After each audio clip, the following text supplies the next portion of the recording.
Good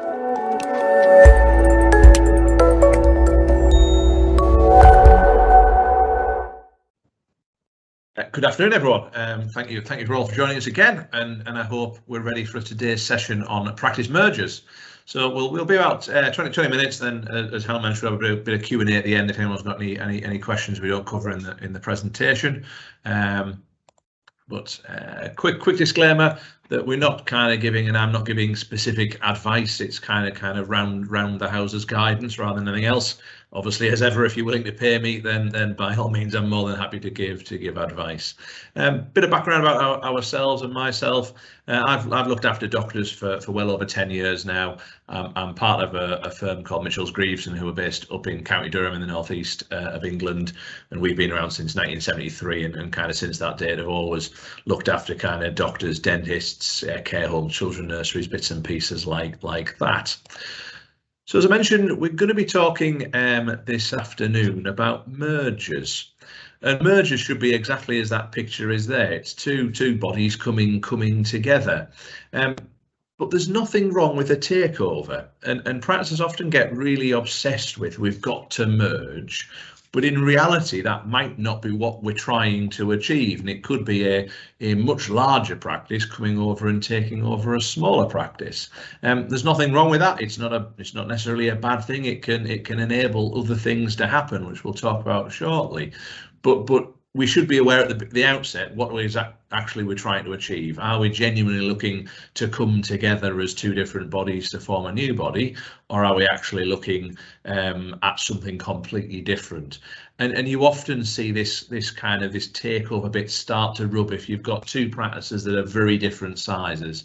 So if you've got kind of a 3-partner practice and a 12-partner practice, it can very quickly feel like that 12-partner practice is just absorbing the smaller practice.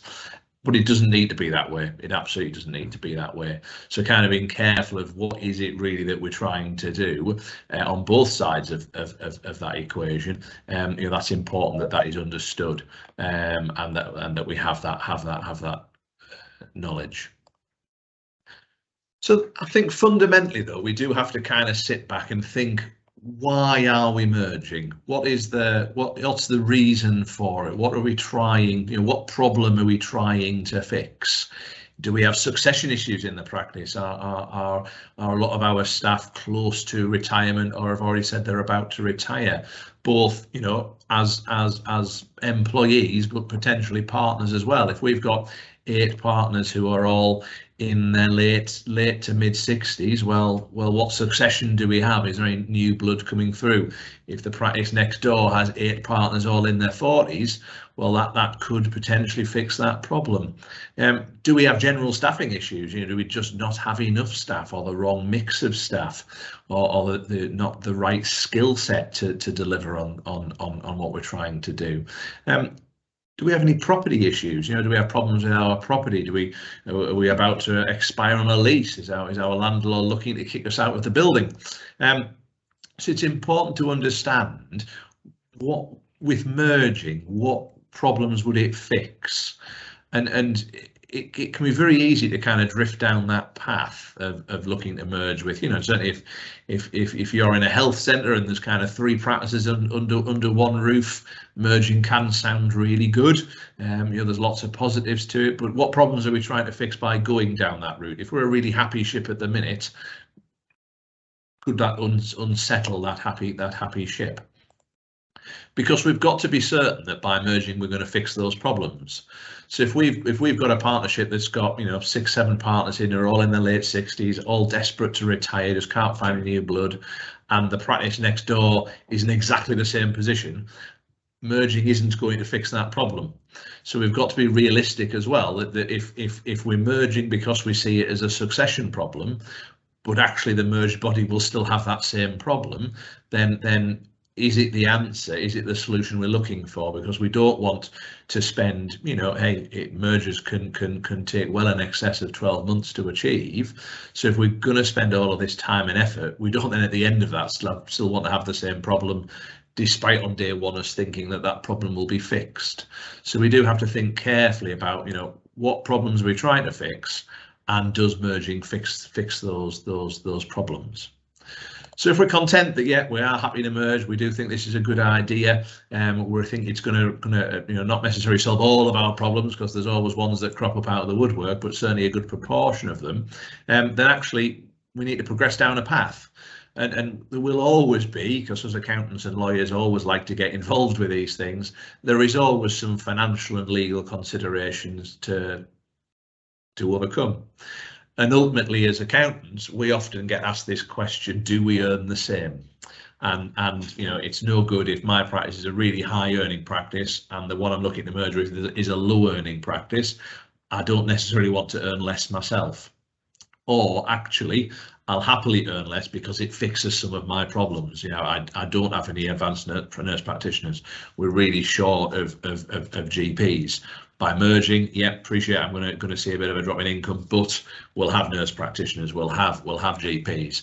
It's important to understand again what problem we're trying to fix and what's the impact of fixing that problem. And conversely, if you're a low earning practice, the problem might be you're a low earning practice, and therefore you want to become higher earning. There's got to be some realization that whoever is the high earning will see potentially some reduction in income. And we've also got to look at kind of drawing up a merger agreement, which is effectively a heads of terms type document that says, look, we're these two entities right now, or it could be 3 or 4. It doesn't just have to be 2 bodies coming together. It could be several. And actually, how we're going to follow this process and manage this process to an end point where we are a new partnership with a new partnership agreement. And it will talk about kind of the process that we're going to go through: staff consultation, discussions with the ICB, discussions with the local community about what we're trying to achieve, because there is set processes that are set out by NHS England that practices have to follow if they're going to go down this route. And one bit that us accountants and certainly the lawyers get very involved with is what we call due diligence. And that is looking at the other party. So if you're 2 practices that are looking to come together, you'll have your own accountants, they'll have their own accountants, and we'll provide, copies of accounts and potentially copies of GMS contract information and bits and pieces like that. But actually, is there anything buried within that that's either deliberately being hidden or just, they're not aware that it's important, or they don't necessarily think that it's important? So good due diligence is really important around the finances of both sides, because practice A is going to want to know about practice B and vice versa. But by getting a firm of accountants to look at that due diligence to make sure that the information that's being said is accurate and right, and what that often then leads into is some forecasting. So looking at, well, okay, if we merge today on the 20th of October, what will it look like for all of the partners at the 20th of October next year? What do we think our earnings will be? What do we think our staffing commitments will be? And that would, potentially look at coming back to, well, do we earn the same? What are we going to earn moving forward, to kind of guide those discussions and help the process move along? Because if we get through that point, we need to have an outcome that solves the problems in the first place. As I said before, there's no point in heading down a path from day one that isn't going to fix the problems, because when we get to day 365 and we've all come together, well, actually, we're going to be quite frustrated because we could have just done nothing and ended up in the same place. So, really reaffirm with yourselves that has fixed our problems. And there is absolutely opportunities for economies of scale, but you've got to look at, well, are those opportunities real? So if you've got, practice A in one village and practice B 5 miles away in another village, are we going to see any economies of scale? And some of those economies of scale potentially aren't really there. And we think, oh, well, great, we'll be able to share our nursing staff. But if that just means we've got 4 nurses there and 4 nurses here, and that's what we had at the start, are we really any better off in that environment? Does that really still work? And kind of what I said at the beginning, if we're a nurse down here and a nurse down there, well, we're now just 2 nurses down across the whole organisation. So looking at that and saying, well, actually, are we going to see any huge savings with economies of scale? And by working together, it can sometimes be a bit of a misnomer. But by going through a due diligence process, by understanding what the outcome will be of the new organisation, we should be able to establish, well, can we save anything anywhere? Are there some costs we can trim? Only one set of accountancy costs is a good example that could potentially see some savings, but we're not talking normally tens of thousands of pounds of savings, so that needs to be factored in. And what is really important is we should be looking at best of breed. So even in a scenario where we've got a partnership of 12 and a partnership of 3, which could easily be seen as a takeover, there's got to be some good things that are really good within that partnership of 3 that actually we could do within now the partnership of 15, and not lose that and not lose that amongst kind of that scenario, and kind of sitting down and looking at, well, this is how we do it, this is how we do it, what's the best option, what's going to work well, so we don't lose some of that process. And that can be a really good opportunity to get really good buy-in from our staff as well, that they need to be part of the journey, they want to be part of the journey. It's not just all of a sudden their whole life is turned upside down because they're no longer working for who they think they're working for. So really pulling that stuff together, getting a good understanding of what's working well in which practice, and how do we emulate that in our new organisation, does make a big difference, and should ensure the future of our new organisation, because it should all be about working together. And what's really important about joint working and working together is that we've all got to get on. And if you've seen some of the previous presentations that we've done, we did one on partnership agreements and partnership challenges, and it's a new partnership in that regards. Therefore, everyone's got to get on. Everyone's got to want to work together, and that's potentially easier across a partnership of 4 or 5 people. You can really know your partners really well. If you're now a partnership of 15, it can be quite difficult to know all of them, and certainly even doing some joint working type work before you merge together can give you a real understanding of actually, will this work?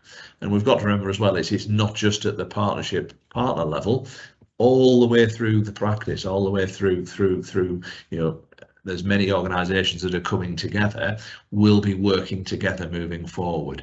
So understanding how one nursing team works, or one of the secretarial team works, or one of the receptionist team works, they've got to work together moving forward, and getting that kind of buy-in from the staff, and they want to be part of the journey, they want to be involved, they see it as a really good thing for themselves as well as for the partnership as a whole, or partnerships as a whole, is really important. Because you will, at the end of it, or you should be at the end of it, a new partnership, and a new partnership agreement will therefore need to be drafted. So you'll then have some more legal costs in drawing together a new partnership agreement. But again, that using best of breed, well, here's, one would hope both of the original partnerships have partnership agreements. Well, we'll take the best out of both. So if one has some good policies around sickness, and one has some good policies around maternity leave, and one has some good policies around holidays, one has some good policies around financial management, bringing all of those things together, so the new partnership are working together under a set of rules, guidance that everybody's happy with. And it's also an opportunity to potentially rewrite the book completely. So actually, we're not happy with either of the holiday entitlements within the 2 partnership agreements. Let's agree now, as a partnership of 8, 10, 16, however many, this is how it's going to work moving forward, because we see that as the best way to either attract new partners or retain the partners that we have.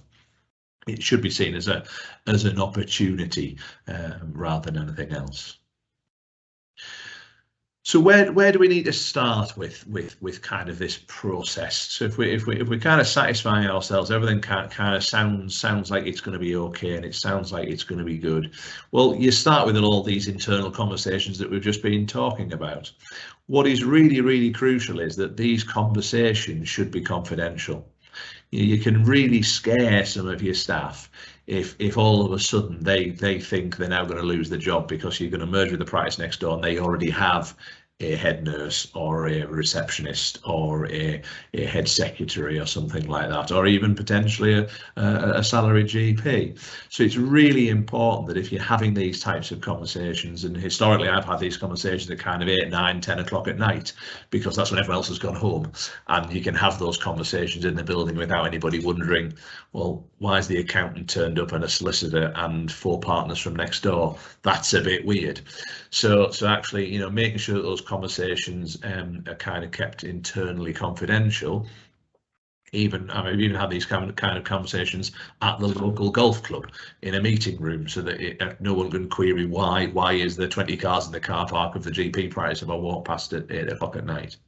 So it's important that those conversations remain confidential, so you don't, you know, upset any staff or cause any issues or drive any problems.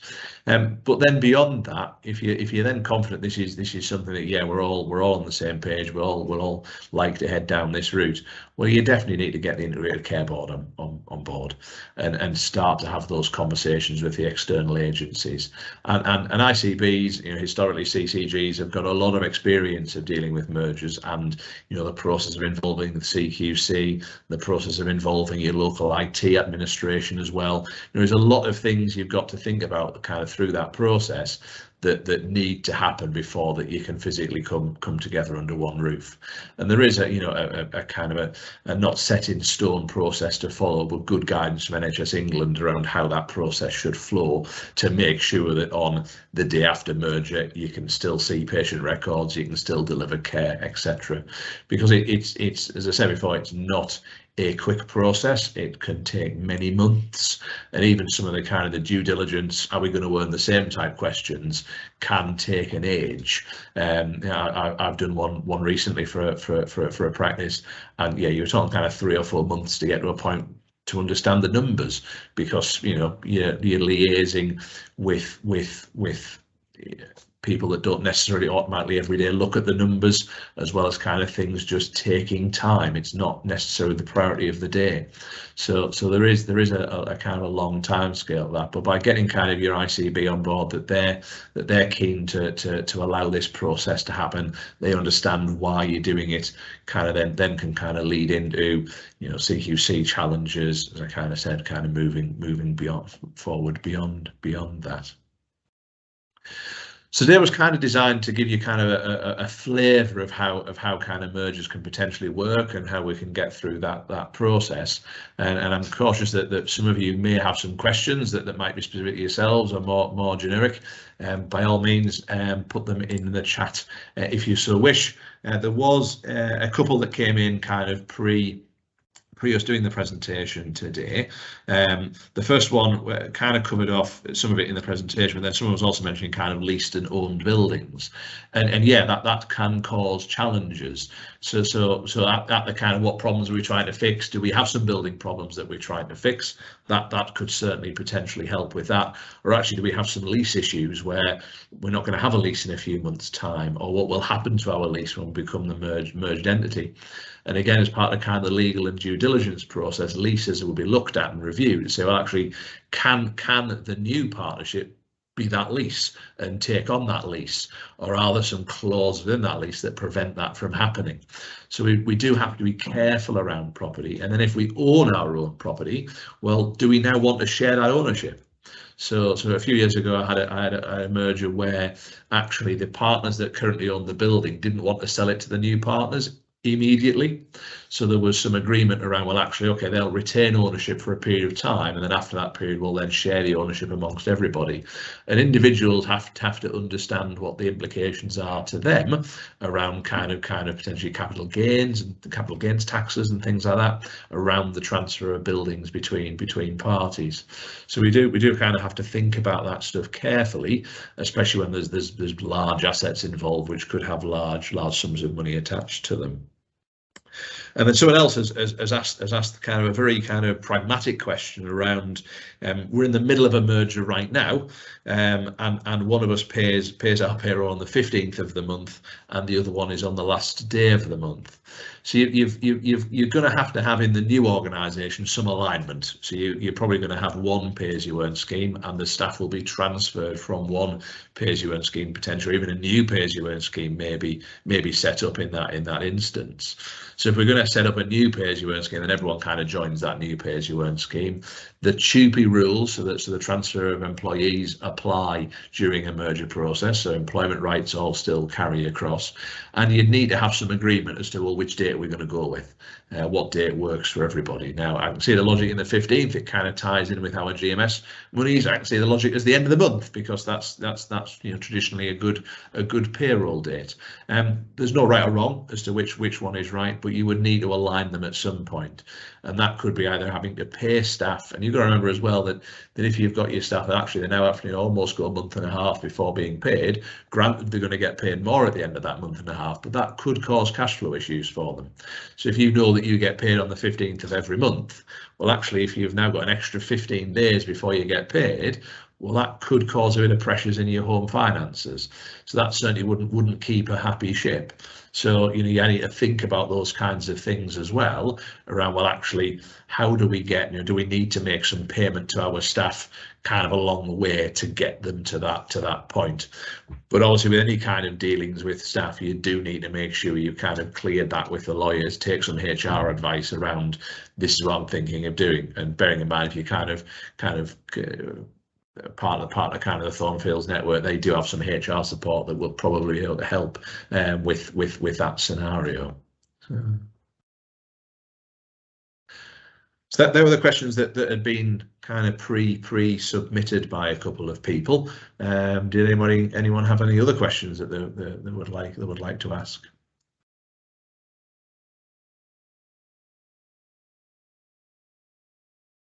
Hopefully I've not completely bamboozled people, and I've answered any questions that they came with. We do have one more of these catch-ups with my good self, and it's on limited companies. That's in about a month's time. But then if anyone wants us to discuss anything else, by all means, kind of email in either to myself at that address or to Thornfields directly, and we'll try and pencil something in to go over a topic that anyone is keen to discuss. But I thank you all very much for your time today. I hope you found it a useful spending of that time, and hopefully speak to you all next month, if not before.